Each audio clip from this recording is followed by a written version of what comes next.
mengucapkan mantra-mantra, tiba-tiba dia setengah pingsan, kemudian dia itu duduk lagi sambil matanya melotot, seolah-olah seperti ada makhluk halus yang masuk ke dalam tubuhnya gitu. Dekat dapur juga, di dapur kan ada kamar mandi. Nah itu semuanya pintu tertutup, ya, pintu semuanya tertutup.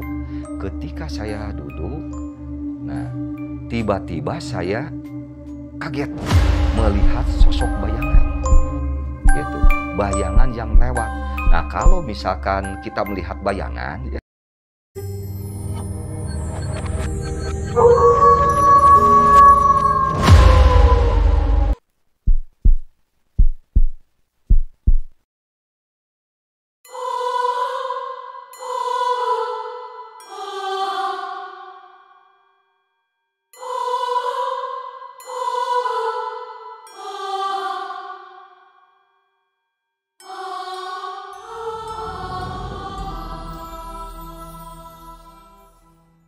Oke, assalamualaikum warahmatullahi wabarakatuh. Alhamdulillah pada kesempatan kali ini Dejo Channel hadir lagi ke ruang YouTube teman-teman semuanya.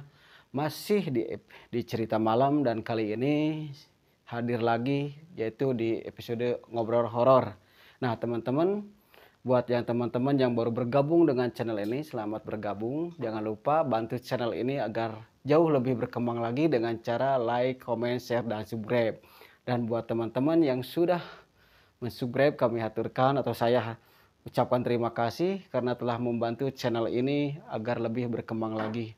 Dan tentunya saya pun bersama tim memohon kritikan, sumbang saran agar channel ini terus berkembang ya teman-teman. Baik teman-teman, di kesempatan kali ini saya sudah kedatangan seorang narasumber yang mana beliau akan menceritakan pengalaman beliau selama atau semasa beliau KKN yang merupakan tugas akhir dari perkuliahannya gitu. Dan KKN ini dilakukan di daerah sekitaran Sumedang, yaitu di desa terpencil di atas gunung ya. Nah, bagaimana pengalaman beliau selama KKN tersebut selama 2 bulan atau 3 bulan? Nanti narasumber akan bercerita langsung ya. Oke teman-teman, pantang terus Dejo Channel di Ngobrol Horor, dan tentunya jangan lupa sekali lagi like, comment, share, dan subscribe agar channel ini terus berkembang. Bagaimana ceritanya, bagaimana pengalaman mistisnya dari narasumber, saksikan saja Dejo Channel di Ngobrol Horor. Oke, segitu aja opening dari saya. Oke, nanti akan kedatangan narasumber. Simak terus di Dejo Channel Ngobrol Horor. baik, terima kasih. Bismillahirrahmanirrahim. Assalamualaikum warahmatullahi wabarakatuh. Sampurasun. Perkenalkan, nama saya Ropi Muldiana. Saya tinggal di Kampung Ciburial, RT 01 RW 6, Desa Marga Jaya, Kecamatan Ngamprah, Kabupaten Bandung Barat. Oh, ternyata Kang Ropi ini teman-teman orang Bandung Barat. Gimana, sehat Kang Ropi? Alhamdulillah, pangesto kumaha sawalerna. Alhamdulillah, oke Kang Ropi. Nah Kang Ropi ya, seperti yang sudah saya tadi utarakan ke sahabat Dejo Channel, Kang Ropi ini akan bercerita pengalaman selama KKN Kang Ropi ya. Iya betul. Mungkin Kang Ropi langsung saja, kejadiannya itu sekitar tahun berapa Kang Ropi? Kejadiannya itu sekitar tahun 2000-an, pas tahun 2000 bulan Juli. Nah pada saat itu kebetulan menjelang mau kegiatan Agustusan gitu. Jadi bulan Juli saya diberangkatkan ke daerah Sumedang yang dari kelompok Kang Ropi itu mahasiswa itu sebanyak berapa orang Kang Ropi yang di KKN di Sumedang itu? Ya, pada saat itu yang dikirimkan ke lokasi di sana berjumlah ada 30 orang 30 gitu ya. orang. Itu gabungan, baik ada perempuan dan laki-laki semuanya. Jadi 30 orang langsung dikirimkan ke daerah tersebut ya. Nah itu tuh dari 30 orang itu Kang Ropi satu jurusan atau dari berbagai jurusan? Nah itu dari berbeda-beda jurusan dan fakultas ya. Ada yang dari fakultas ekonomi, hukum, fisip, teknik, dan lain sebagainya. Jadi semuanya dipersatukan ya untuk melakukan kegiatan KKN yang dialami oleh kami semua. Oke, selanjutnya Kang Ropi itu pemberangkatan dari kampus itu sekitar jam berapa, terus nyampe ke lokasi juga jam berapa Kang Ropi? Itu pemberangkatan di kampus itu pagi-pagi sekitar jam setengah delapan, nyampe ke lokasi sekitar jam 10-11an lah, jam 11 tepatnya ke sana. Karena begitu masuk ke daerah lokasi tersebut, kami juga sangat gembira sekali sebab ini pemandangannya unik, ada di pegunungan gitu ya. Iya, sangat indah sekali. Dan kadang-kadang saya juga pernah mengidamkan ingin bersama-sama lagi mengunjungi tempat tersebut. Jadi Kang Ropi ini ditempatkan di daerah yang apa namanya, pemandangannya sungguh indah di sekitaran pegunungan Kang Ropi ya. Iya betul. Iya Dan betul. itu memang keinginan Kang Ropi juga. Oh itu sudah ditentukan oleh pihak kampus itu, pada saat itu sudah ditentukan.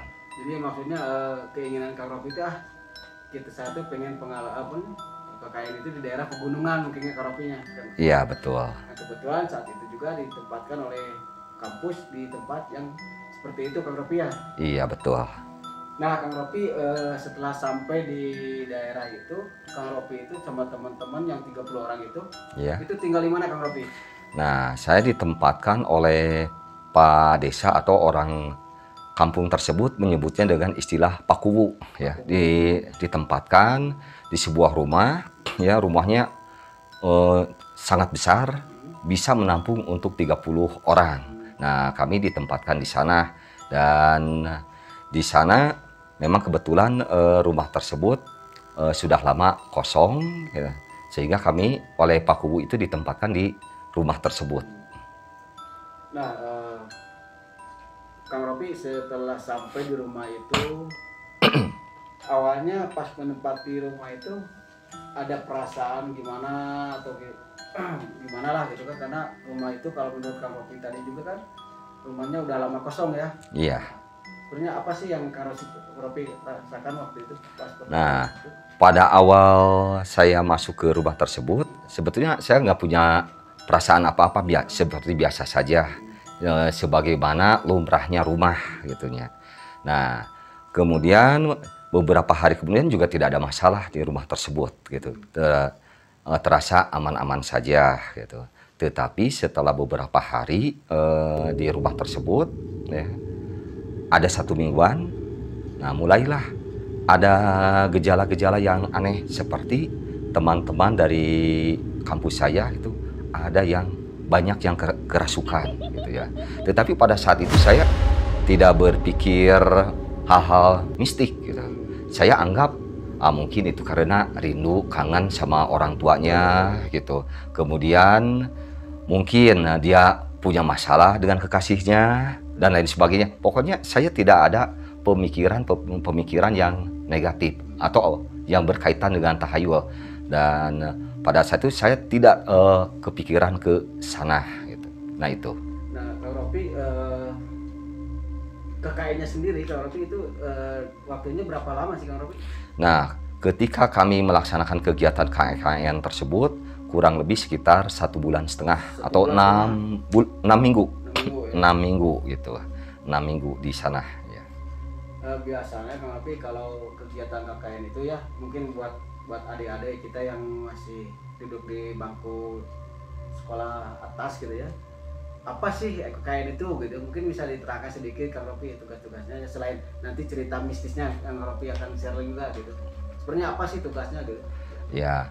Itu salah satu pengabdian dari kampus untuk masyarakat, intinya seperti itu gitu. Jadi untuk melatih para mahasiswa ya mengabdikan diri atau terjun langsung di dunia masyarakat yang sesungguhnya, yang mungkin selama 3 tahun hanya berkutat saja di dunia kampus dengan buku. Nah, tetapi pada saat KKN itu langsung diterjunkan di masyarakat, bagaimana mahasiswa tersebut bisa mengabdikan diri di lingkungan masyarakat setempat begitu. Oke, nah teman-teman dan adik-adik yang masih duduk di bangku sekolah ya, itu pengalaman Kang Ropi bagaimana tuh KKN itu seperti apa, nah seperti tadi yang Kang Ropi lanjut Kang Ropi pengalaman Kang Ropi nih selama KKN. Tadi Kang Ropi bicara atau ngomong bahwa ada baru seminggu tadi ya? Ya, seminggu. Yang banyak teman-temannya ada yang kesurupan atau gimana. Setelah itu Kang Ropi ada lagi nggak kejadian itu Kang Ropi? Nah begini ya, ketika teman saya mulai awal-awal yang kerasukan tersebut ya, otomatislah warga juga banyak yang membantu. Kemudian warga juga memanggil orang yang disebut orang pintar. Mungkin kalau kita dengan istilah dukun mungkin ya gitu. Nah, kemudian kata orang pintar tersebut, kalau tidak salah namanya Pak Mehmet ya, gitu. Rumah ini ada yang mengisinya gitu ya, gitu. Dan dia sambil menunjuk-nunjuk daerah-daerah yang ada. Tetapi pada saat itu saya antara percaya dan tidak percaya. Tetapi biasanya saya kan termasuk pada saat itu tipikal orang yang tidak percaya gitu, karena saya tetap kekeh dalam diri saya mungkin ada masalah di rumahnya atau kangen dengan orang tuanya gitu. Nah tetapi setelah mereka yang kerasukan itu disembuhkan oleh Pak Mehmet ya, keesokan harinya biasa-biasa saja. Nah kemudian ada beberapa hal lagi yang kejadian terulang. Nah, kejadian itu apa Kang Ropi nih? Nah, di sebelah sini agak menarik nih mungkin. Kejadian yang terulang sempat saya dengan rekan-rekan sesama mahasiswa pada saat itu karena menjelang akan mengadakan kegiatan Agustusan untuk warga. Nah, kami dengan teman-teman tersebut berangkat ke lapang dan lumayan lapangnya itu dengan jarak rumah lumayan jauh. Jaraknya sangat jauh. Nah kemudian di lokasi ada salah satu teman saya yang perempuan ikut. Nah, kemudian setelah itu, setelah di lapang di sana ada kedai, warung nasi ya, kedai, warung gitu ya, kedai gitu. Hanya satu-satunya warung itu di lapang tersebut. Ya. Mungkin Kang Ropi bisa menceritakan lokasi atau bukan lokasi ya, suasananya itu perkampungan yang banyak pepohonan atau gimana Kang Ropi? Iya betul, perkampungannya yang sangat banyak pepohonan ya, banyak tebing-tebing dan lain sebagainya itu betul ya. Nah kemudian ketika di lapang tersebut ya, teman saya yang perempuan itu pulang duluan sendirian.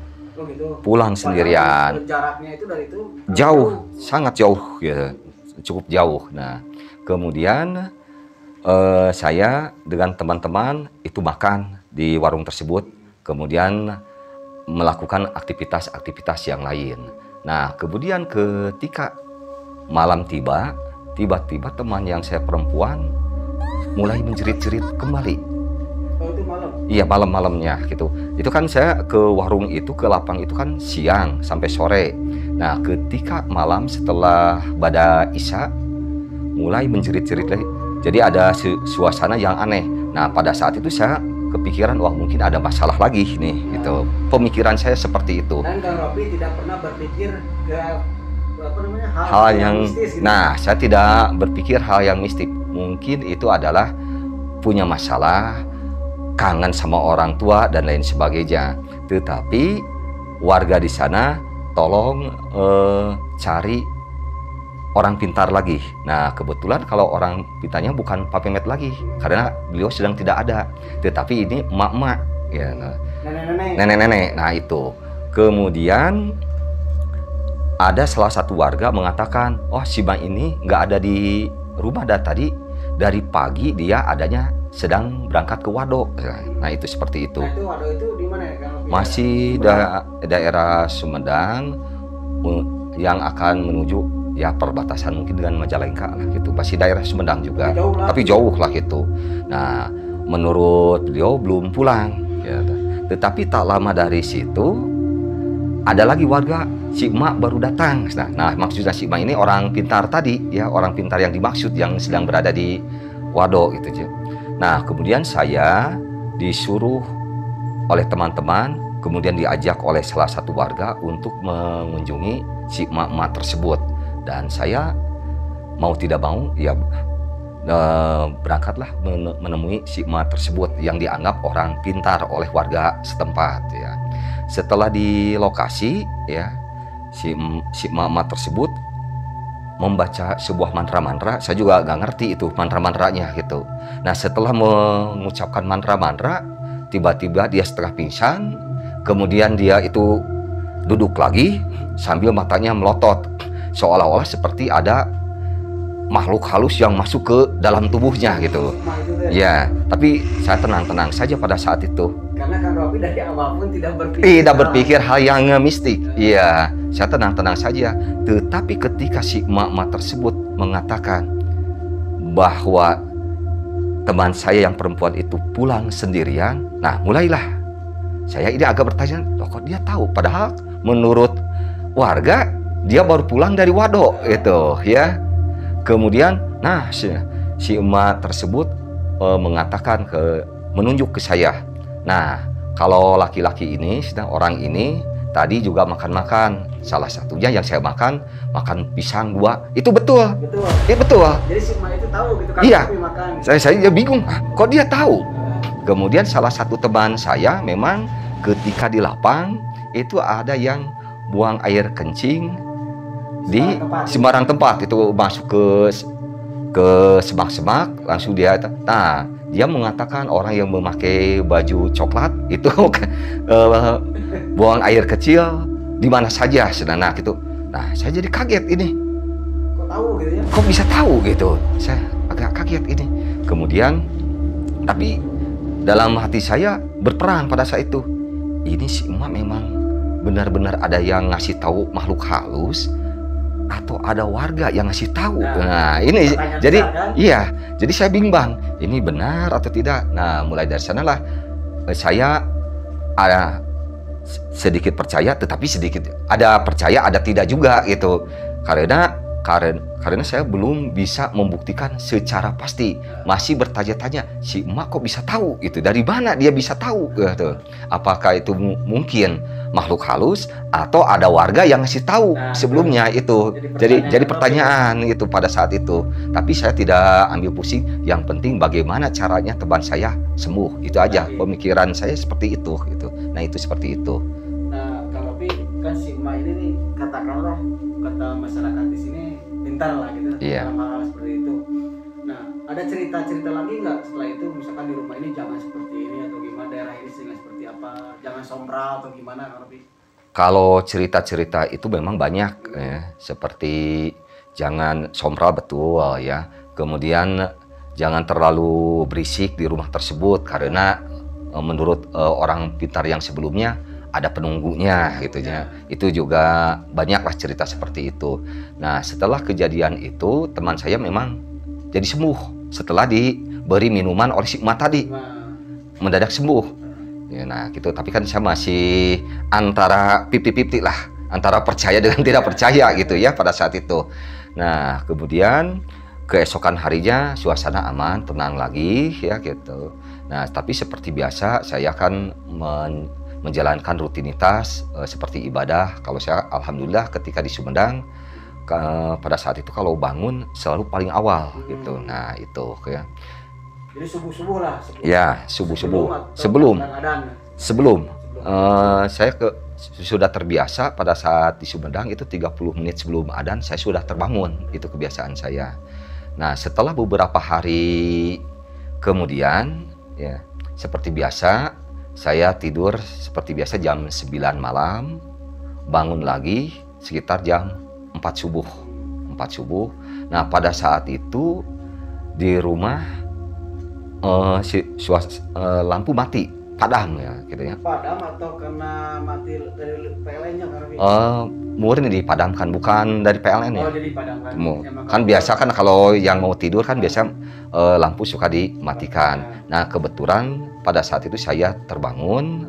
Nah seperti biasa kalau istilah bahasa Sunda mah lulungu itulahnya, lulungu lah kukuliatan semacam gituan lah gitulah gitu. Nah kemudian saya duduk ya. Nah kebetulan kan saya tidur di halaman di ruang keluarga, tidurnya di ruang keluarga, dekat dapur juga. Di dapur kan ada kamar mandi. Nah itu semuanya pintu tertutup ya, pintu semuanya tertutup. Ketika saya duduk, nah tiba-tiba saya kaget melihat sosok bayangan gitu. Bayangan yang lewat. Nah, kalau misalkan kita melihat bayangan ya, tentu bukan yang asing lagi ya. Pasti melihat bayangan nempel di dinding. Betul. Ya, atau nempel di tembok lantai. Karena itu ada cahaya. Kan? Ada cahaya. Tapi ini bayangan layaknya manusia itu, tidak nempel di dinding. Seperti manusia jalan aja gitu. Ya, seperti manusia jalan, tapi bayangan yang tinggi ya, ya hitam lah gitu sosoknya gitu. Kemudian masuk ke ruang dapur. Masuk ke ruang dapur ya, padahal itu pintu tertutup di dapur tersebut ya. Pintu tertutup. Saya kaget, ini apa ini? Gitu ya. Jalan masuk ke dapur, ya kelihatannya masuk ke dapur, hilang. Nah, setelah beberapa menit kemudian di air di kamar mandi itu terdengar kericikan air seperti ada orang yang sedang membasuh muka. Atau wudhu lah semacam seperti itu. Suara keran terdengar, suara air, gemercik air terdengar itu. Kemudian seperti ada orang yang membasuhkan ke muka, itu terdengar sekali jelas. Dan pada saat itu hanya saya sendirian. Yang Kang Ropi kan bangun terlalu. Iya, yang lainnya sedang pada tidur. Sedang pada tidur. Saya diam. Ya, ini apa nih? Saya mencurigakan ini. Ini apa? Tapi kemudian saya perlahan-lahan tidak mendekati ke dapur. Saya coba untuk berbaring kembali ya. Karena mulai saya agak hati ya ngeper lah gitu ya, hati agak grogi, saya ngeper deh gitu ya gitu. Nah, kemudian setelah itu suara itu hilang, tetapi bayangan itu tidak nampak kembali, tidak. Nah, Kang Ropi, itu bayangan itu awalnya datangnya dari ruangan atau di mana? Bayangan tersebut datangnya dari ruang tamu. Dari ruang tamu. Oh, jadi Kang Ropi posisi di ruang keluarga. Ya. Berarti di depan, mungkin dari depan. Ya, dari depan. Nah, itu seperti itu ya. Langsung menuju ke dapur, dan di dapur kan ada kamar mandi gitu. Betul. Kemungkinan masuk ke sana ya gitu. Nah, kemudian tak lama dari itu salah satu teman saya terbangun. Bangun. Nah, karena dia bangun, saya juga bangun. Gitu. Kemudian teman saya ingin ke air. Nah, saya temani dia. Karena saya penasaran. Tidak ngasih tahu. Tapi yang jelas nah ini ada teman. Saya ingin lihat keadaan di air. Ya. Basah atau enggak? Nah, betul ya. Begitu dibukalah pintu dapur dibuka. Saya juga orang pertama yang membuka kamar mandi. Ketika dibuka, memang benar keadaan di kamar mandi gitu, seperti ada yang sudah membasuh muka. Jadi air berhamburan gitu. Jadi basah lah. Biasanya kalau saya pagi-pagi ke air paling itu kering. Sering paling awal itu kering keadaan. Tapi ini basah memang. Padahal dilihat pintu dapur yang menuju keluar itu terkunci.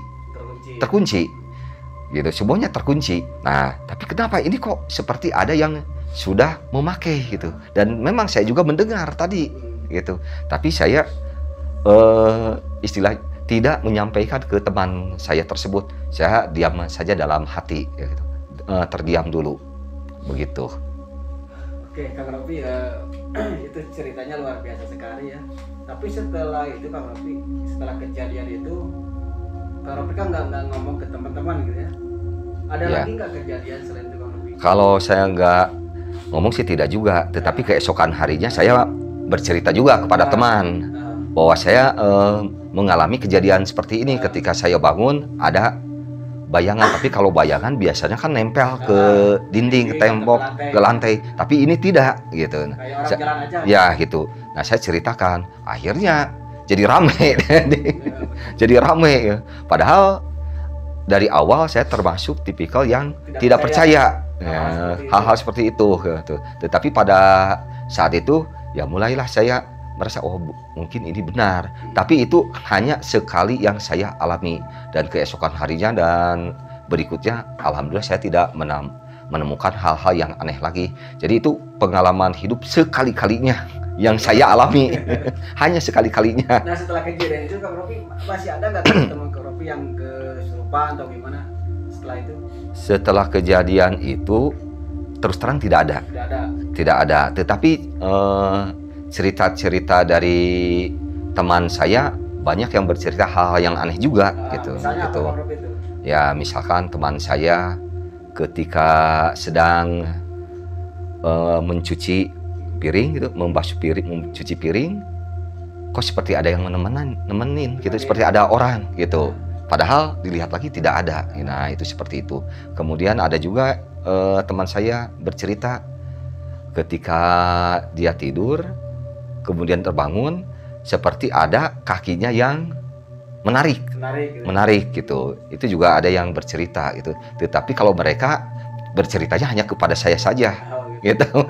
Hanya kepada saya saja gitu berceritanya gitu. Nah itu. Nah, Kang Ropi, saya pengen tahu ini nih, kondisi rumahnya itu rumahnya bangunannya bangunan lama atau bangunan yang baru kayak sekarang ini? Kalau kondisi bangunan ya berbeda sama yang lain. Kalau yang lain kebanyakan rumahnya bilik dan panggung. Ya kalau ini enggak, kategorinya bagus, tapi kalau model ya model tahun 80-an lah. Tahun 80-an model-modelnya seperti itu. Tapi memang rumah itu memang besar. Dan udah lama nggak ditempati Kang Ropi ya? Sudah lama, menurut warga sudah lama karena yang pemiliknya sudah meninggal. Nah, ahli warisnya itu bekerja di Jakarta. Ada yang di Jakarta, ada yang di Bogor dan lain sebagainya. Jadi rumah itu kosong memang. Oke teman-teman, itulah cerita Kang Ropi ya. Mudah-mudahan dapat menambah ilmu juga Kang Ropi ya. Dapat juga wawasan baru tentang dunia permistisan gitu ya. Mudah-mudahan Kang Ropi juga, Kang Ropi ya, mungkin pesannya apa sih Kang Ropi yang ingin disampaikan setelah kejadian ini Kang Ropi buat teman-teman sahabat Dejo Channel? Nah, kalau pesan yang saya ingin sampaikan bahwa memang makhluk gaib itu memang ada. Ya. Makhluk gaib itu memang benar-benar ada. Jadi Allah menciptakan tidak hanya manusia, tetapi bangsa jin juga memang benar-benar. Tetapi mungkin ada yang memiliki kemampuan melihat atau ada juga yang tidak. Tetapi seperti saya tidak memiliki kemampuan melihat. Tapi dalam hal-hal tertentu, di mana saya juga awalnya tidak percaya, tetapi saya pernah melihat. Nah, pas di rumah tersebut melihatnya itu. Nah, mungkin salah satu hikmahnya Kang Ropi ya. Mungkin awalnya Kang Ropi tidak percaya hal seperti itu, tapi setelah kejadian itu Kang Ropi percaya gitu bahwa makhluk itu ada gitu ya. Ya, kalau masalah makhluk gaib itu ada, memang percaya, dari dulu juga sudah percaya. Tapi kalau hal yang seperti kerasukan atau bagaimana, awalnya saya terus terang kategori yang tidak percaya gitu. Ya, gitu. Nah, itu seperti itu. Atau yang ilmu-ilmu gaib, ilmu-ilmu semacam sihir yang seperti itu, kadang-kadang saya kurang memperhatikan, selalu mengabaikan gitu. Nah, kalau makhluk gaib ya memang dari dulu juga sudah percaya. Walaupun saya belum pernah melihatnya. Nah, tapi kalau pada saat itu mungkin Allah memperkenankan saya, mengizinkan saya untuk sekali-kali melihat mungkin gitu. Mengizinkan saya gitu. Nah, itu selama dalam hidup hanya sekali itu. Mudah-mudahan tidak terulang kembali. Mudah-mudahan tidak terulang kembali. Oke teman-teman, itulah cerita pengalaman Kang Ropi, pengalaman tentunya pengalaman mistis yang dia alami selama dia KKN di daerah Sumedang yang tempatnya terpencil ya di pegunungan. Mudah-mudahan cerita ini dapat menghibur teman-teman semuanya dan memberi wawasan baru, pengetahuan baru tentang dunia pergoiban lah gitu ya. Dan mudah-mudahan juga teman-teman dapat mengambil hikmahnya dari cerita apa yang dituturkan oleh Kang Ropi tadi gitu ya. Oke teman-teman, itu saja mungkin cerita horor pada kesempatan kali ini. Jangan lupa tentunya saya mengingatkan kembali buat teman-teman yang belum subscribe saja karena subscribe itu gratis, dan jangan lupa tekan loncengnya agar bisa mendapatkan notifikasi video terbaru dari Dejo Channel ini. Oke teman-teman, segitu saja, dan akhirnya saya mengucapkan terima kasih dan juga wabillahi taufiq wal hidayah. Wassalamualaikum warahmatullahi wabarakatuh. Kita jumpa lagi di episode berikutnya, tentunya di ngobrol horor dan explore horor, juga uji nyali tentunya ya teman-teman.